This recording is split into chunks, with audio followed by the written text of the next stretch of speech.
Bagi kamu entusias otomotif, tentunya udah tidak asing dengan Lupromax Oil. Tetapi bagi kamu yang bukan entusias otomotif, mungkin bertanya-tanya, sebenarnya Lupromax ini apa sih? Lalu bagaimana sih prospek ke depan Lupromax ini? Yuk kita bahas. Tetapi sebelum membahas lebih lanjut, bagi kamu yang suka mengikuti perkembangan terkini mengenai saham dan juga pembahasan IPO menarik, yuk subscribe dulu YouTube Meja Saham. PT Lupromax Pelumas Indonesia Tbk merupakan perusahaan satu-satunya distributor dan pemegang lisensi dari pelumas merek Lupromax dari makna internasional, di mana perusahaan ini pendapatannya 100% dari penjualan oli pelumas. Selain itu, perseroan juga telah memperluas jalur distribusi penjualan hingga menjangkau 23 kota besar di Indonesia.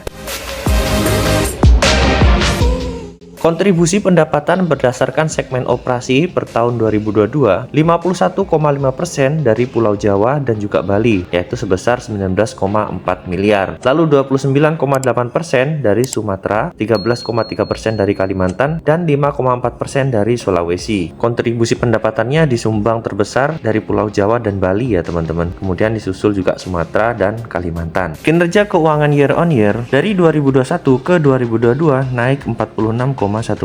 Lalu dari Januari 2022 ke Januari 2023 naik sampai dengan 113,4%. Wah, pendapatan kotornya naik signifikan ya teman-teman. Lalu bagaimana nih dengan pendapatan bersihnya? Laba bersih perusahaan dalam satuan miliar dari 2021 ke 2022 naik 113,9%, dan dari Januari 2022 ke Januari 2023 naiknya 49%. Wah, kenaikannya menarik ya. Jadi ini sejalan ya teman-teman. Maksudnya adalah pendapatan kotornya meningkat, pendapatan bersihnya pun juga ikut meningkat.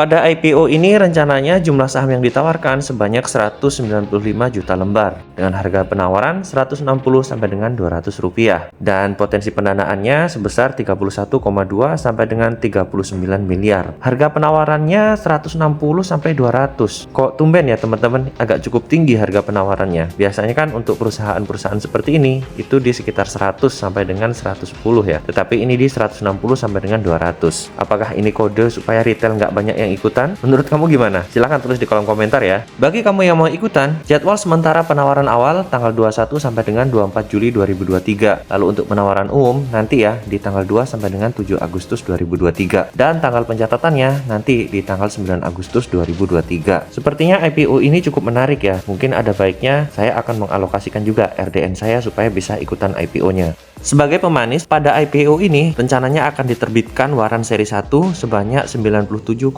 juta lembar dengan rasio waran 2:1. Untuk harga pelaksanaannya 170 sampai dengan 180 dengan nilai pelaksanaan waran 16,6 sampai dengan 17,6 miliar. Masa perdagangan waran mulai dari 9 Agustus sampai dengan 6 Agustus 2024 dan masa pelaksanaannya 9 Februari 2024 sampai dengan 8 Agustus 2024. Tujuan dana yang terkumpul dari waran akan digunakan sebagai modal kerja perseroan. Rencana alokasi dana hasil IPO, seluruh dana akan digunakan untuk modal kerja perseroan dengan rincian 70% untuk pembelian persediaan dan 30% sisanya untuk biaya operasional. Harusnya ini cukup baik ya, karena memang perusahaan ini merupakan distributor, jadi dia memang perlu untuk menyetok produk-produk yang akan dijual. Ya, mudah-mudahan ini beneran ya sesuai alokasi, sehingga nanti jika stoknya meningkat dan penjualannya meningkat, kita sebagai investor juga akan kecipratan cuannya. Valuasi Lupromax untuk potensi market cap-nya sebesar 120 sampai dengan 149 miliar. Untuk price per share-nya 3 kali sampai dengan 3,8 kali, lalu PBV-nya 2,8 sampai dengan 3 kali, dan PE-nya 45,4 sampai dengan 56,7 kali. Valuasinya premium ya teman-teman, tetapi untuk market cap-nya ini tidak terlalu besar, bahkan bisa dibilang ini cukup kecil, 120 sampai dengan 149 miliar. Ya harusnya dengan satu bandar ini udah cukup untuk bikin naik dan juga turun. Sayangnya mungkin yang agak bikin ketar-ketir adalah underwriter dari IPO-nya ini ya teman-teman.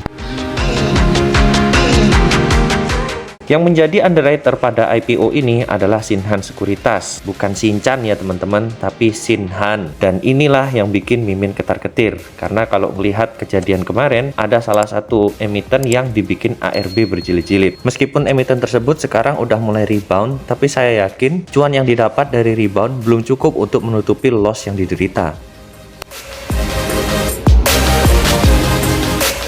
Bagi kamu yang hanya mau beli saham syariah, kemungkinan saham ini masuk ke dalam kategori syariah. Tetapi untuk keputusan final mengikuti OJK dan juga DSN MUI. Kesimpulan yang pertama, perusahaan ini merupakan distributor oli Lupromax dan dijelaskan juga pendapatannya 100% dari penjualan oli pelumas. Jadi untuk perusahaan seperti ini menurut saya akan lebih mudah untuk dipahami ya, karena dia distributor pelumas dan pendapatannya pun juga dari penjualan oli pelumas. Dari segi pendapatan pun cukup menarik, dari tahun ke tahun terlihat adanya peningkatan baik pendapatan kotor maupun pendapatan bersih. Hanya saja untuk perusahaan seperti ini, karena ke depan akan ramai mobil listrik, apakah di masa depan kita akan tetap menggunakan oli ya teman-teman. Nah, ini mungkin yang menjadi catatan bagi saya pribadi kalau ingin invest jangka panjang. Tetapi kalau cuma ingin mencari momentum jangka pendek, sebenarnya hal tersebut tidak terlalu masalah ya teman-teman. Kesimpulan selanjutnya, sebagai pemanis dalam IPO ini juga diberikan waran 2:1. Menurut saya dengan kinerja keuangan yang cukup baik, waran 2:1 udah cukup ya. Ya meskipun perusahaan ini market cap-nya kecil ya, jadi resiko untuk naik turunnya itu sangat tinggi teman-teman. Untuk kesimpulan terakhir, yang meragukan dari IPO ini adalah underwriter-nya ya. Ya meskipun mungkin orang di balik underwriter itu orang yang berbeda, tetapi kalau kita melihat dari kejadian yang kemarin, di mana setelah listing harga sahamnya langsung dibanting dan dikunci ARB berjilid-jilid, dan itu membuat saya pribadi cukup mengkhawatirkan dengan IPO ini. Ya mudah-mudahan pada IPO ini tidak terjadi hal yang sama ya, karena untuk IPO ini penawarannya harganya juga cukup tinggi. Mungkin ini bisa jadi kode supaya retail nggak banyak yang ikutan. Ya tapi sekali lagi hal ini hanyalah dugaan ya teman-teman, bukan suatu kepastian. Jadi kalau kamu gimana? Apakah ikutan IPO-nya atau skip? Silahkan tulis di kolom komentar ya. Untuk saya sendiri kemungkinan akan ikutan ya pada IPO ini, tentunya dengan porsi yang saya sanggup tanggung risikonya. Dan bagi kamu yang suka mengikuti perkembangan terkini mengenai saham, analisa menarik, dan juga pembahasan IPO menarik, yuk subscribe dulu YouTube Meja Saham.